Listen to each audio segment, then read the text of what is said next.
네, 올해 상반기가 다 지나갔습니다. 오늘은 7월의 첫날입니다. 벌써 하반기가 이제 시작이 되었는데 하나님께서 예비하신 우리 무학교회를 향하신 또한 우리 각자 성도님들을 향하신 하나님의 뜻이 여러분들의 삶 가운데 이루어지기를 주님의 이름으로 축원합니다. 오늘 이 시간에는 코로나 시대 사마리아인처럼 코로나 시대 사마리아인처럼 이 제목을 가지고 하나님의 말씀을 나누고자 합니다. 어느 날 저희 첫째가 동생한테 뜬금없이 질문을 던집니다. 이하나, 너는 하나님이 더 좋아? 아니면 엄마 아빠가 더 좋아? 그렇게 물어보는 거예요. 그래서 저희 이제 둘째가 이야기를 합니다. 나는 엄마 아빠가 제일 좋아. 나는 엄마 아빠가 세상에서 제일 좋아. 이렇게 이야기를 합니다. 자, 그러자 첫째가 다그치듯이 이제 이렇게 말을 해요. 아니야, 그러면 안 되지. 하나님이 먼저고 엄마 아빠는 그 다음이야. 알겠어? 이렇게 이제 대답을 하는 겁니다.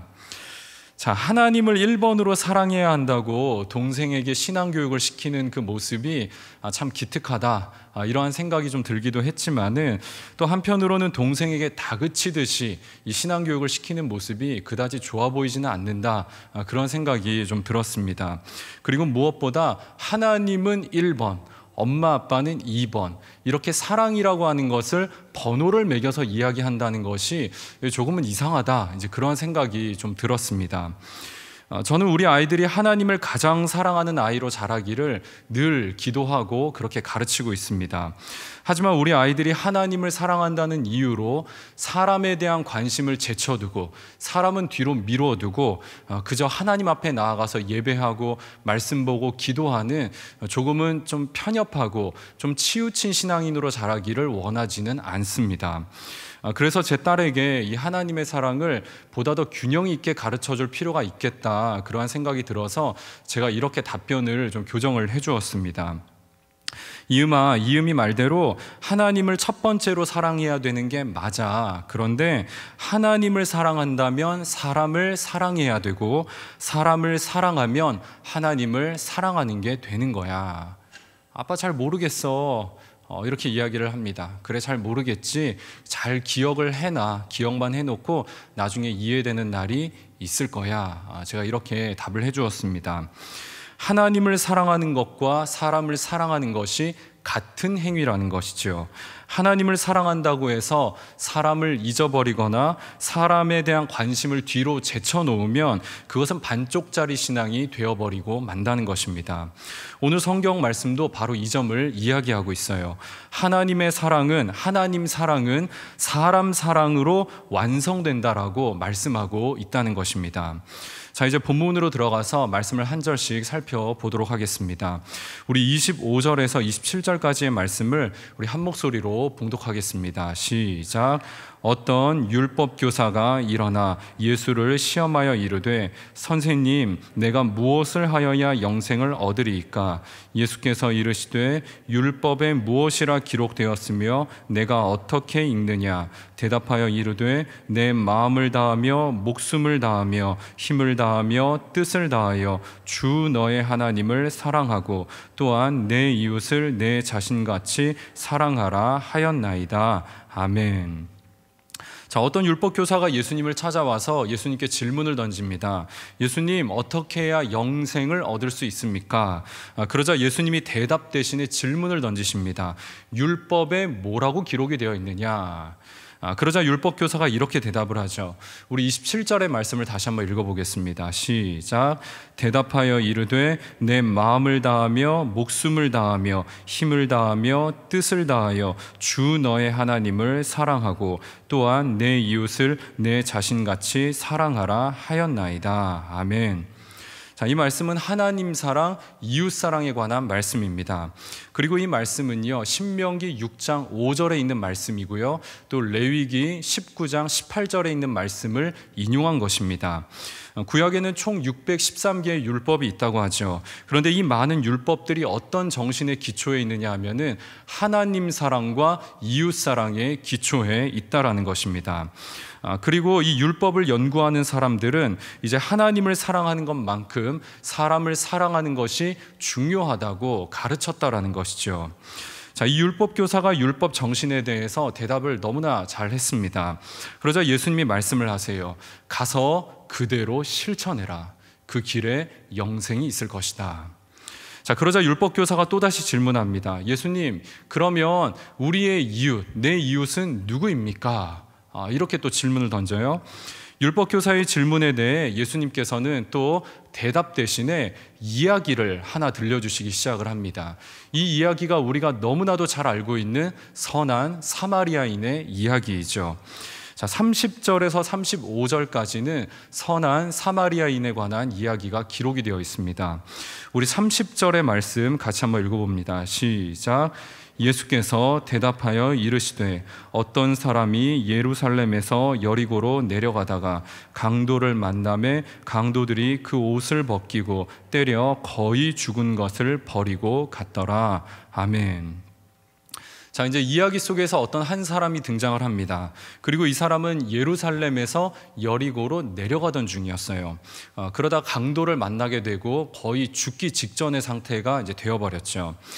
이 사람이 예루살렘을 방문했던 걸로 봐서 아마도 이 사람은 유대인이었던 걸로 생각이 되어집니다. 예루살렘 성전에서 예배를 드렸을 수도 있고요. 또 예루살렘에서 어떤 장사를 했었을 수도 있습니다. 자, 그리고 이제 볼일을 다 마치고 집으로 돌아가는 길이에요. 그런데 이 돌아가는 길에 강도를 만나게 된 것이었습니다. 이 예루살렘에서 여리고까지는 거리가 약 30km 정도가 됩니다. 그리고 이 길은 굉장히 낙차가 큰 이제 그러한 내리막길로 되어 있었습니다. 그러니까 예루살렘은 굉장히 고지대에 있었고요. 약 해발 한 760m 정도가 되는 고지대고, 또 여리고는 약 한 200m 정도, 해발 200m 정도가 되는 저지대에 위치해 있었습니다. 그러니까 예루살렘에서 여리고까지는 내려가는 길입니다. 그런데 이 길이 굉장히 험준한 겁니다. 좁고 구불구불한 데다가 이 주변은 마치 채석장에 온 것처럼 주변은 온통 암석 덩어리밖에 없는 그러한 길이었죠. 그리고 이 길은 도둑대가 자주 출몰하기로 아주 유명한 악명 높은 길이었습니다. 그리고 이 기록이, 도둑대가 이 길은 늘 출몰한다, 이 기록이 한 4세기까지도 남아있는 것을 이제 보게 됩니다. 그러니까 이 사람은 산길을 혼자 걸어가다가 강도를 만나게 되었다는 거예요. 자, 그리고 이제 이곳에 세 사람이 차례로 지나가게 됩니다. 자, 31절에서 우리 33절의 말씀을 우리 같이 한번 읽어봅니다. 시작.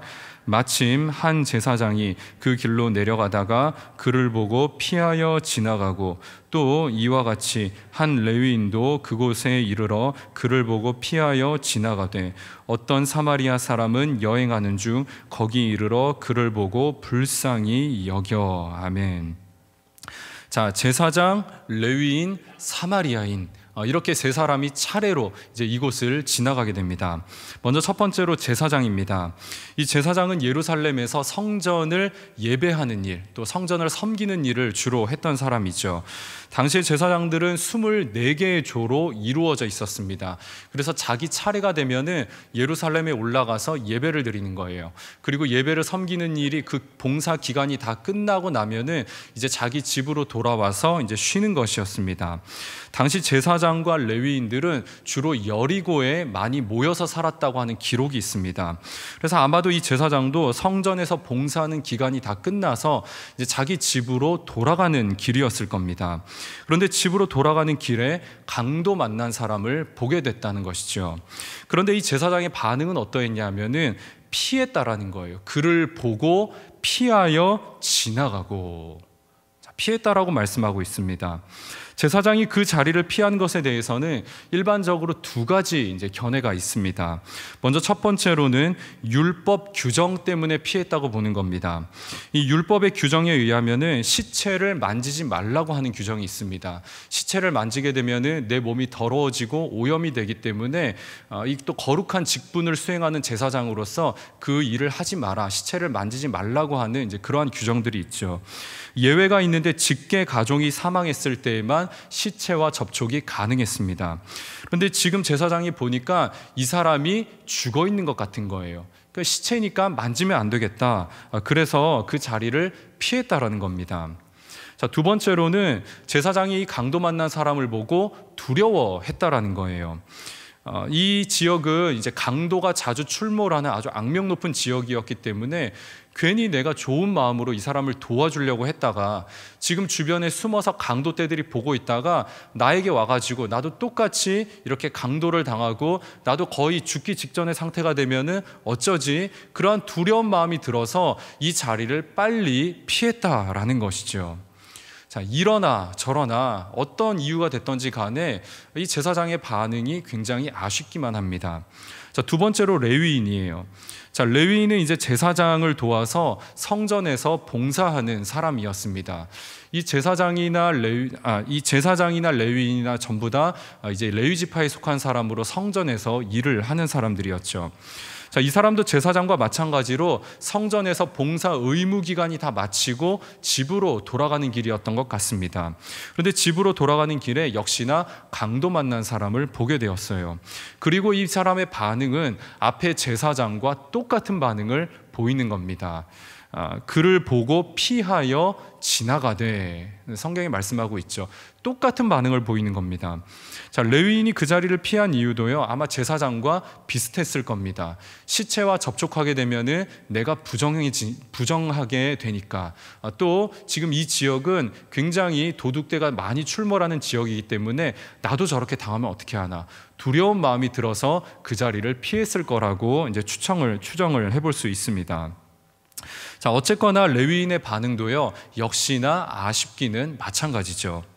자, 마지막 세 번째로 이제 사마리아인이 이곳을 지나가게 됩니다. 자, 사마리아인은 먼저 지나갔던 사람들의 반응과는 확실히 달랐습니다. 자, 사마리아인은 그를 보고 불쌍히 여겼다라고 이제 성경에 기록이 되어 있어요. 그 사람을 관심 있게 지켜봤다라는 것이죠. 그를 보고 관심 있게 지켜봤어요. 그리고 그 다음에 불쌍한 마음이 일어나기 시작을 합니다. 자, 불쌍히 여기다라는 말은요, 이것은 헬라어로 이제 스플랑크 니조마이라고 하는 헬라어 단어를 사용하는데, 이 스플랑크 니조마이라고 하는 것은요, 예수님께서 사람들을 불쌍히 여기셨다라고 할 때 사용됐던 단어입니다. 그리고 재밌는 것은 예수님과 이 불쌍히 여기다, 스플랑크 니조마이라고 하는 단어가 합쳐지면은 항상 그 다음에 기적이 일어나게 됩니다. 그런데 지금 이렇게 놀라운 이 단어가 지금 사마리아인에게 쓰여졌다라는 거예요. 사마리아인이 그 사람을 보자마자 예수님과 같이 그런 동정심이 일어나기 시작을 했다라는 것이죠. 그리고 그 사람을 긍휼히 여기고 안타까워하면서 이제 그 사람에게 가까이 다가가기 시작을 합니다. 우리 34절에서 35절의 말씀 우리 같이 한번 읽어보겠습니다. 시작.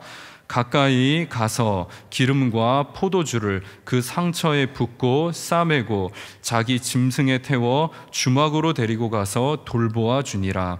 그 이튿날 그가 주막 주인에게 데나리온 2를 내어주며 이르되 이 사람을 돌보아 주라. 비용이 더 들면 내가 돌아올 때 갚으리라 하였으니. 아멘. 자, 가까이 가서라고 말씀하고 있죠. 그러니까 이 사람이 가까이 갔다라고 하는 것은요, 앞에 두 사람은 가까이 다가가 보지도 않았다라고 이야기를 하는 거예요. 그런데 가까이 다가가 보니까 어때요? 지금 이 사람이 숨을 쉬고 있는 거예요. 아직 살아있는 것이죠. 그러니까 이 앞에 사람들의 반응이 더욱 아쉽다는 겁니다. 조금 가까이 가서 봤다면 이 사람이 아직 숨이 붙어 있고 이 사람은 얼마든지 빨리 응급조치할 수 있는 기회가 있었을 텐데 이게 너무나 아쉬운 것이죠.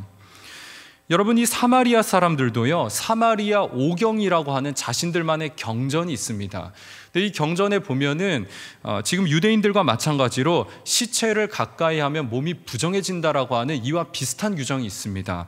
그런데 이 사마리아 사람은요, 자신들의 율법을 지키는 것보다 죽어가는 사람을 살리는 일이 더 중요하다라고 생각을 했다라는 거예요. 자, 그리고 이제 가까이 다가가서 숨이 붙어 있는 것을 확인하고는 급하게 응급조치를 하기 시작을 합니다. 자기가 가지고 있던 이 올리브 기름과 포도주를 꺼내가지고 상처 부위에 붓기 시작을 하는 거예요. 이 고대 사회에서 올리브 기름과 포도주는 상처를 소독하고 상처를 진정시키는 효과가 있어가지고 구급약처럼 쓰여지고는 했습니다. 그리고 이제 이 여행자들은요, 이 사마리아 사람은 여행하는 중이라고 했죠. 이 여행자들은 일방적으로 이 올리브 기름과 포도주를 늘 가지고 다녔어요. 그러니까 이 사람은 지금 여행 때 필요한 자기가 써야 될 물품을 이 다친 사람을 위해 아낌없이 부었다라는 겁니다. 자, 그리고 나서 상처난 부위에 붕대를 감아주기 시작을 합니다. 여행자들은 일반적으로 붕대를 가지고 다녔거든요. 근데 만약에 붕대가 없었다고 한다면은 자신의 겉옷이나 아니면 속옷을 벗어서 이것을 찢어서 붕대로 사용했을 거라고 추측을 해볼 수가 있습니다. 그러니까 이 사마리아 사람은 자기가 가진 모든 것을 이 다친 사람을 위해 아낌없이 사용했다라는 것이죠. 자, 그런데 이게 끝이 아닙니다. 응급처치를 끝낸 이 사마리아인은 이제 다친 사람을 여관으로 데려갑니다. 성경에는 이제 주막이라고 번역이 되어 있는데 여행자들을 위한 여관이라고 이제 생각을 하시면 됩니다. 그리고 이 여관 주인에게 다친 사람을 부탁하면서 여관비까지 지불을 하죠. 여기서 보면 2데나리온을 주었다라고 되어 있는데 이 2데나리온이라고 하는 것은 그 당시에 노동자의 이틀치 임금에 해당하는 비용입니다. 그리고 이 비용 정도면은 적게는 한 2주 정도, 길게는 약 한 달 정도 투숙할 수 있는 비용이었다라고 해요. 그리고 이제 이 사마리아인은 길을 떠나면서 다시 오겠다라고 약속을 합니다. 그리고 추가로 비용이 더 발생하게 된다면 내가 다시 와서 그때 다 비용을 지불할 테니까 그때까지 아끼지 말고 이 사람을 충분히 잘 돌봐주라고 부탁을 하면서 가던 길을 마저 가게 되죠. 자, 이렇게 이야기가 마쳤습니다. 자, 그리고 예수님께서 이제 율법 교사에게 질문을 던지세요. 우리 36절의 말씀 같이 한번 읽겠습니다. 시작. 내 생각에는 이 세 사람 중에 누가 강도 만난 자의 이웃이 되겠느냐? 자, 누가 강도 만난 자의 이웃이 되겠습니까? 네, 답은 뻔하죠. 자, 예수님의 이 이야기는요, 이야기를 듣고 있던 많은 사람들에게 충격을 던져주었습니다. 왜냐하면 이 사마리아인이 유대인의 구원자로 등장했기 때문이었어요.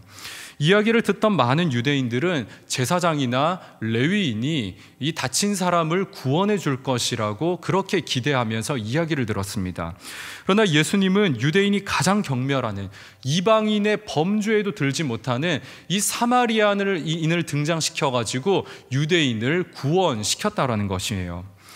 당시 유대인과 사마리아인은 전혀 상종을 하지 않았습니다. 이것은 이스라엘의 역사를 알아야만 이해를 할 수 있는 부분인데, 이스라엘이 이제 남과 북으로 갈라진 다음에 북쪽에 있는 이스라엘이 먼저 아수르에게 멸망을 당하게 됩니다. 그리고 나서 아수르는 이제 북이스라엘에 대해서 이제 혼혈 정책 그리고 이주 정책을 펴기 시작을 합니다. 그렇게 북이스라엘 사람들은 이제 이방인들과 피가 섞이기 시작을 하면서 이제 혼혈 민족이 되기 시작을 했죠. 자, 그러자 이제 남쪽에 있었던 유대인들이 이 북쪽에 있는 이스라엘 사람들을 보면서 사마리아 사람들이라고 부르기 시작을 하는 겁니다. 그 사람들이 살았던 지역이 사마리아 지역이기도 했지만은 이제 이들은 아브라함의 자손도 아니고 혼혈 민족으로 개만도 못한 민족이다. 그렇게 조롱과 경멸이 섞인 말을 했다라는 것이죠.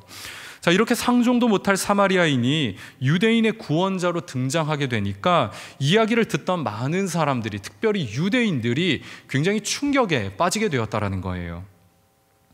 자, 이 유대인들이 사마리아인을 얼마나 싫어했는지 율법 교사의 대답에서도 잘 드러나고 있습니다. 우리 37절의 말씀 한번 읽어보겠습니다. 시작. 이르되 자비를 베푼 자니이다. 아멘. 자, 율법 교사는 강도 만난 자의 참된 이웃이 사마리아인이라는 사실을 잘 알고 있었습니다. 하지만 사마리아인이라고 말하지 않고 뭐라고 이야기를 해요? 자비를 베푼 사람입니다.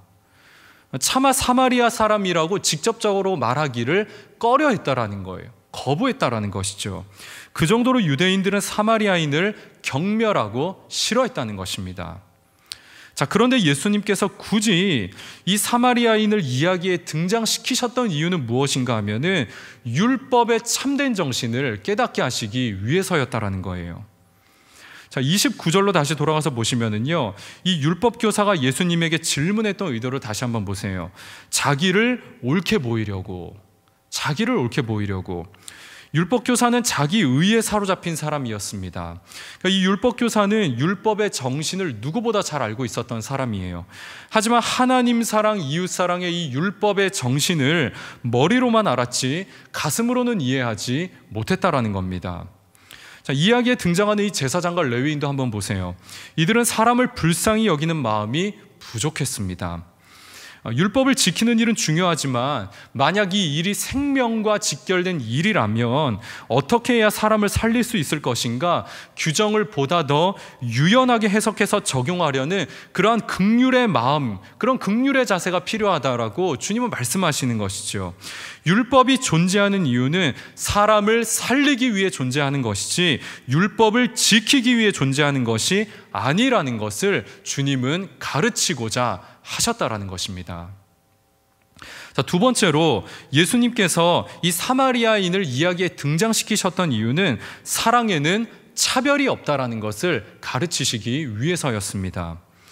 자, 예수님께서 굳이 이 유대인과 대척점에 있었던 이 사람을 등장시키셨던 이유는 이 사마리아인의 차별 없는 그 행동을 통해 가지고 사랑에는 차별이 없다라는 것을 말씀하시려고 하셨던 거예요. 차별과 혐오로 가득 차 있었던 사람들은 사마리아인이 아니라 다름 아닌 유대인들이었습니다.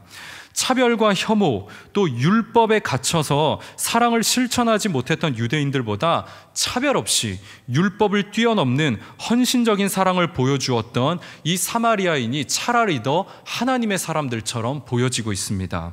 심지어 자기가 가진 모든 것을 쏟아붓는 그 헌신적인 사랑의 모습을 보면은 마치 십자가에서 그 모든 물과 피를 쏟으셨던 예수님의 모습마저 떠올리게 만들게 되죠. 우리는 이웃이라고 말할 때 나와 친한 사람, 나와 성향이 잘 맞는 사람, 내 기준을 가지고 이웃인지 아닌지를 판단하려고 합니다. 그러나 주님은 우리가 만나는 모든 사람이 우리의 이웃이라고 말씀을 하는 거예요. 하나님의 사랑은 차별과 편견이 없다는 것을 말씀하시는 것이죠. 여러분, 요한복음 3장 16절의 말씀, 하나님이 세상을 이처럼 사랑하사, 하나님이 세상을 이처럼 사랑하사, 어떻게 사랑하셨어요? 차별 없이 사랑하셨습니다. 여러분, 어떻게 우리가 감히 사랑받을 만한 존재입니까? 차별 없이 우리를 사랑하심으로 우리가 살아나게 된 것이죠. 하나님이 이 세상을 사랑하셨다라는 것은 차별 없이 사랑하셨다는 것을 의미합니다. 하나님의 사랑은 인종과 국경과 종교를 초월하는 무한하고 제한 없는 사랑이라고 주님은 말씀하셨다는 것입니다. 자, 그리고 마지막으로 이 모든 사실을 깨달았다면 그대로 실천하라는 것입니다. 자, 마지막 37절의 말씀은 이 이야기의 결론입니다. 우리 37절의 말씀 다 같이 읽겠습니다. 시작. 이르되 자비를 베푼 자니이다. 예수께서 이르시되 가서 너도 이와 같이 하라 하시니라. 아멘. 자, 율법의 참된 정신을 따라 차별 없이 이웃을 사랑하기 시작할 때 영원한 하나님의 나라가 우리의 삶 속에서 구현될 것이라고 주님은 말씀하고 계시다는 것이죠. 우리는 지금 마치 강도를 만난 것 같은 시대를 살고 있는 것 같습니다. 코로나라는 불청객을 만나게 되면서 우리의 일상이 매우 뒤틀리고 경제적인 어려움으로 인해 생명의 위협을 받는 사람들이 굉장히 많아지고 있습니다. 이러한 시대에 우리 그리스도인들은 무엇을 할 수 있을까 많이 고민이 되는 것 같습니다. 종교사회학자인 로드니 스타크는 기독교의 발흥이라는 책에서 그리스도인들이 이 시대를 어떻게 살아가야 하는지 굉장히 좋은 지침들을 우리에게 전달해주고 있습니다. 이 초대교회가 형성되고 확장되어 가던 시절에 로마 제국에는 여러 차례 전염병이 돌았다라고 해요. 그런데 그 중에 크게 두 차례 전염병이 돌았던 적이 있었습니다. 주 165년과 주 251년입니다. 주 165년에는 최초의 천연두로 의심이 되는 그러한 전염병이 로마 제국 내에 돌기 시작하면서 약 15년에 걸쳐 가지고 로마 제국 총 인구의 약 4분의 1에서 3분의 1 정도가 사망하는 일이 발생하게 되었다고 합니다. 그리고 또 주후 251년에 홍역으로 의심되는 전염병이 돌기 시작하면서 그때도 역시나 많은 사람들이 사망하게 되었습니다. 이러한 상황 속에서 그리스도인들은 전염병에 감염된 사람들을 굉장히 헌신적으로 돌보고 사랑했다라는 것이죠. 이 그리스도인들의 이 같은 헌신적인 사랑은 알렉산드리아의 주교였던 디오니시우스의 부활절 서신에서도 잘 나타나고 있습니다. 그리스도인들은 영웅적으로 간호에 임했고 많은 사람들이 간호하다가 감염이 되어서 죽게 되었다라고 말하고 있어요. 또 고대교의 수많은 성직자들과 평신도들은 다른 사람의 행복을 위해 기꺼이 자신의 안위를 버렸다라고 기록해 놓고 있습니다. 초대교회 교부였던 테르툴리아누스도 고대교회의 모습에 대해서 이렇게 기록을 해놓았습니다.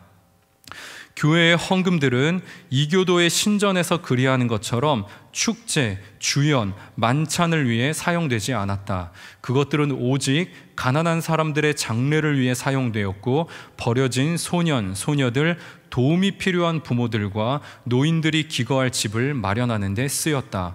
그것은 마치 난파선을 구조하는 것과 같았다. 자신들에게 어떤 일이 일어난다고 해도, 외딴 섬에 유배된다고 해도, 죄 없이 감옥에 갇힌다 해도 그들 안에는 오직 하나님의 교회가 가진 목적을 위한 충성밖에 다른 것은 아무것도 없었다.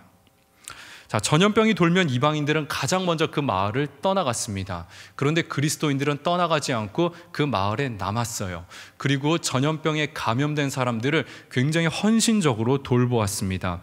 그로 인해서 교회 공동체는 다른 어떤 공동체보다 월등히 높은 생존율을 이루어냈다라고 이 과거의 문서들은 기록이 되어 있습니다. 이러한 그리스도인들의 헌신적인 태도는 이교도들에게 많은 감동과 위로를 가져다 주었죠. 그리고 전염병이 돌 때마다 기독교 인구가 증가하는 놀라운 일들이 일어나게 되었습니다. 이 감염병 시대에 그리스도인들은 무엇을 할 수 있을까? 세상에 좋은 이웃이 되어주라는 것입니다. 과거의 교회는 병원이면서 요양소였고 또 가난한 자들이 머물 수 있는 거처가 되어주었습니다. 그러나 21세기 오늘날에는 전문 병원이 있고요, 요양소가 있고 모든 것이 전문화된 시대입니다. 이제는 교회가 예전처럼 막 나서지 않아도 되는 상황이에요. 그러나 여전히 우리가 할 수 있는 일들이 있다라는 겁니다. 사람들이 감염되지 않도록 철저하게 마스크를 쓰는 일에 동참을 하고 또 사회적 거리를 유지하는 일에 우리가 앞장을 서고 또 수고하는 의료진들을 우리가 응원을 할 수도 있습니다. 마스크가 부족한 곳에 마스크를 전달해 줄 수도 있고요. 또 정부나 지자체가 다 돌아보지 못하는 곳을 우리가 찾아다니면서 이 복지 사각지대에 놓인 사람들에게 도움을 줄 수도 있습니다. 우리 무학교회도 그 일을 하기 위해서 공부방을 운영하고 있고 또 독거노인들을 돕는 일을 해 나가고 있습니다. 또 교회는 모두 다 하나님의 교회인데 또 이 코로나 때문에 어려워진 교회들이 너무너무나 많습니다. 그래서 우리가 이 어려운 교회들을 도울 수도 있겠죠. 우리 교회에서도 성금을 모아가지고 어려운 교회를 위해 좀 써달라, 그렇게 성금을 모아서 전달해 주신 분들도 있습니다. 우리 교역자분들도요, 우리 교역자들도 이렇게 교회가 참 많이 어려운데 우리가 가만히 있을 수 있겠냐 그러면서 저희들도 십시일반 모아가지고 이것을 좀 어려운 교회에 써달라고 이렇게 시차례에 전달을 하기도 했었습니다. 또 성도님들 중에서는 또 우리 사업하시는 분들이 또 많으신데 또 직원들을 해고하지 않고 고통 분담을 나누면서 끝까지 이 직원들을 책임지려고 노력하시는 분들도 계시다는 이야기를 많이 들었습니다. 이렇게 우리가 조금만 관심을 가지고 돌아보면 도움을 필요로 하는 이웃들이 너무너무나 많다라는 거예요. 우리가 얼마든지 이웃을 만날 수 있고 또 우리가 충분히 그들에게 도움을 줄 수도 있다라는 것입니다. 가장 중요한 것은 관심이라는 겁니다. 여러분, 사랑은 관심이라는 거예요. 우리가 이번 주와 다음 주 2주간에 걸쳐서 이제 구역을 점검하는 시간을 갖게 됩니다. 이제 구역을 점검한다고 하니까 이제 의무감을 느끼시는 이제 구역장님들이 계실 것 같습니다. 이게 쉬니까 좀 좋았는데 이게 뭘 해야 되나. 여러분, 그런데 우리가 이 일을 의무감보다는 생명을 살리는 일이라고 생각하고 우리가 함께 동참해 주셨으면 합니다. 우리가 코로나로 인해서 올 상반기 동안에 한 번도 모임을 갖지 못하지 않았습니까? 우리가 얼굴도 제대로 보지 못했습니다. 그래서 분명히 그동안 소외되어 있는 사람들이 있을 거예요. 그 부분을 좀 다 잘 돌아보셨으면 좋겠습니다. 특별히 우리 나이 드신 어르신들 정말로 많이 외로워하십니다. 노인정 폐쇄가 되었죠. 교회도 마음껏 드나들지 못하죠. 또 나이가 많으신 분들 고위험군이라고 해가지고 밖으로 잘 나다니지도 못하고 또 나오면은 사람들의 어떤 차별적인 시설도 느껴지게 됩니다. 그런데 우리가 이 전화 한 통 드리면은 얼마나 반가워하시고 얼마나 많은 위로를 얻으시겠습니까? 또 우리 구역 식구들 중에 경제적으로 어려움 당한 지체들이 있지는 않은지 우리가 한번 돌아볼 필요가 있겠죠. 또 그리고 우리 젊은 부분들도 또 아이들과 집에만 있으니까 부모들도 아이들도 너무너무나 힘들어합니다. 그리고 교회를 데리고 나오고 싶은 마음이 있어도 아이들이 어리다 보니까 이게 걱정이 돼서 못 데리고 나오는 것도 있기도 하고, 혹시라도 내가 무증상 감염자라도 돼가지고 내가 교회에 나오게 된다면은 내가 교회와 또 교인들에게 굉장히 많은 피해를 입히게 되는 것인데, 이거 혹시라도 내가 이게 잘못하는 일이 아닐까, 그 걱정스러운 마음에 교회를 못 나오겠어요. 이렇게 말씀하시는 젊은 부부들도 얼마나 많은지 모릅니다. 그런데 그런 분들에게 우리가 전화 한번 드리고 위로를 좀 드린다면 얼마나 많은 위로 또 얼마나 큰 용기를 얻으시겠습니까? 주님은 우리에게 결코 큰 일을 하라고 말씀하신 적이 없으셨습니다. 그저 내 주변에 있는 이웃을 돌아보라고 말씀을 하시는 거예요. 그리고 이러한 작은 사랑의 실천들이 모일 때 이 세상을 구원하게 될 것이라고 주님은 말씀하고 계셨다는 것입니다. 말씀을 맺습니다. 오늘 성경은 하나님 사랑은 이웃 사랑으로 완성된다라고 말씀을 하고 계십니다. 지금 이 시대는 재난을 당한 시대로 그 어느 때보다 이웃에 대한 사랑이 절실한 시대인 것 같습니다.